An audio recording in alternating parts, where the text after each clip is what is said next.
ನಮಸ್ಕಾರ, ನೀವು ನೋಡುತ್ತಿರುವುದು ರಾಯಚೂರು ನ್ಯೂಸ್ 007ಗೆ ಸ್ವಾಗತ. ಬಸ್ ನಿಲ್ದಾಣದಲ್ಲಿ ಕಿರುಕುಳ, ಮಹಿಳೆಯಿಂದ ಯುವಕನಿಗೆ ಧರ್ಮದೇಟು.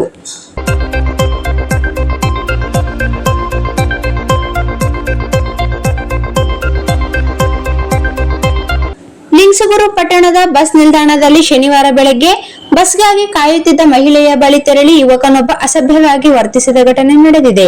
ಯುವಕನ ಈ ಅಸಭ್ಯ ವರ್ತನೆಯಿಂದ ಆಕ್ರೋಶಗೊಂಡ ಮಹಿಳೆ ತಕ್ಷಣವೇ ತನ್ನ ಕಾಲಲ್ಲಿದ್ದ ಚಪ್ಪಲಿ ತೆಗೆದು ಆತನಿಗೆ ಮನ ಬಂದಂತೆ ಥಳಿಸಿದ್ದಾಳೆ. ಒಂಟಿಯಾಗಿರುವುದನ್ನು ನೋಡಿ ಕಿರುಕುಳ ನೀಡಲು ಬಂದಿದ್ದ ಯುವಕನಿಗೆ ಮಹಿಳೆಯ ತಕ್ಷಣದ ಪ್ರತಿರೋಧ ತಕ್ಕ ಪಾಠವಾಯಿತು. ಇದನ್ನು ಗಮನಿಸಿದ ಸುತ್ತಮುತ್ತಲಿನ ಸಹ ಪ್ರಯಾಣಿಕರು ಹಾಗೂ ಸಾರ್ವಜನಿಕರು ತಕ್ಷಣವೇ ಮಹಿಳೆಯ ನೆರವಿಗೆ ಧಾವಿಸಿದರು.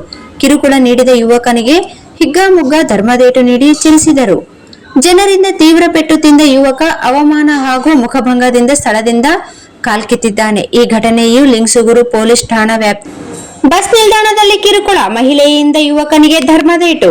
ಕಿಡಿಗೇಡಿಗೆ ಪಾಠ ಕಲಿಸಿದ ಮಹಿಳೆಯ ಧೈರ್ಯಕ್ಕೆ ಎಲ್ಲೆಡೆ ಮೆಚ್ಚುಗೆ ವ್ಯಕ್ತವಾಗುತ್ತಿದೆ. ಬಸ್ ಸ್ಟ್ಯಾಂಡ್ಗಳಲ್ಲಿನಂತಹ ಸಾರ್ವಜನಿಕ ಜಾಗದಲ್ಲಿ ಮಹಿಳೆಯರ ರಕ್ಷಣೆಗೆ ಜನರು ಎಚ್ಚರದಿಂದ ಇರಬೇಕು ಅನ್ನೋ ಸಂದೇಶವು ರವಾನೆಯಾಗಿದೆ. ಕಾರಣ, ಲಿಂಗಸೂರು ಪೊಲೀಸರು ಯುವಕನ ಮೇಲೆ ಸ್ವಯಂ ಪ್ರೇರಣೆಯಿಂದ ಬಿಎನ್ಎಸ್ ಸೆಕ್ಷನ್ 74-75 ಅಡಿ ಪ್ರಕರಣ ದಾಖಲಿಸಲು ಅವಕಾಶ ಇದೆ. ಪೊಲೀಸರು ಕೇಸು ದಾಖಲಿಸಿಕೊಂಡು ಇಂಥ ನೀಚ ವ್ಯಕ್ತಿಗಳಿಗೆ ಬುದ್ಧಿ ಕಲಿಸಬೇಕು ಎಂದು ಸಾರ್ವಜನಿಕರ ಅಭಿಪ್ರಾಯವಾಗಿದೆ.